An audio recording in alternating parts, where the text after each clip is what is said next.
can't give you off the top of my head the numbers that they were for different years, but when we started in '79, it was probably around the 290,000 a year.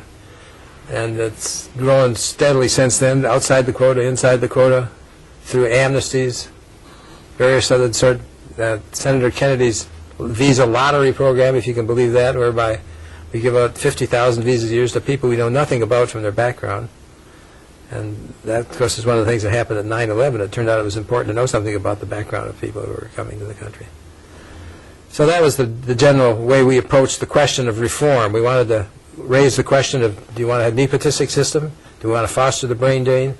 What should be done about refugees? Senator Kennedy had carried a new refugee bill in the 1980s. Where does that fit into it? Should refugees come under a total ceiling? Should they be on top of the ceiling?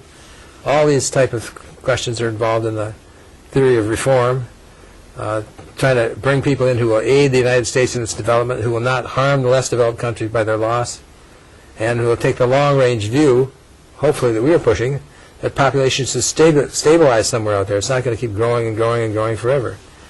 Well, it turned out that in the first 4 or 5 years, we made our conservation and population arguments, and people weren't buying. I mean, it wasn't their concern.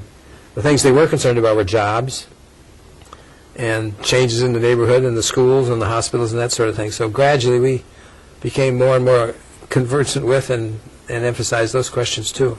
We never lost our interest in the basic demographic question. And this week, the next week, the United States is supposedly going to roll over to 300 million people, as opposed to the 150 million people that lived in the country when I was in high school. So we've doubled the population. And the Census Bureau tells us if we stay on the present course that we're on, by mid-century, we'll be 410 million, another 110 million people added. Well, to me, this raises the environmental question in spades. We burn 20 million barrels of oil a day in this country, and we only produce 8. We can't take care of the people we got at the present time. Most people don't realize it, but in dollar terms, the United States is no longer a net exporter of food. We're a net importer of food now. Well, where's the food going to come from for another 100 million people?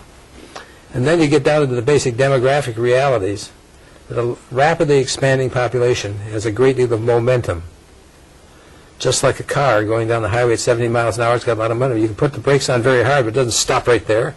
It's going to coast a long way. And the same way with the population. If you put the brakes on, it's going to coast a much higher level, probably 30 or 40% higher than when you put the brakes on. So if we were to decide today that 300 million was enough, you can't stop there. It's going to go to, depending on the numbers, it's going to go to 350 at the least and 375 or 400. If you wait till you get to be 400 million and everybody you meet in the street says there's just too many people, you've got to do something about it, you can't stop it then because of the momentum built into the age structure.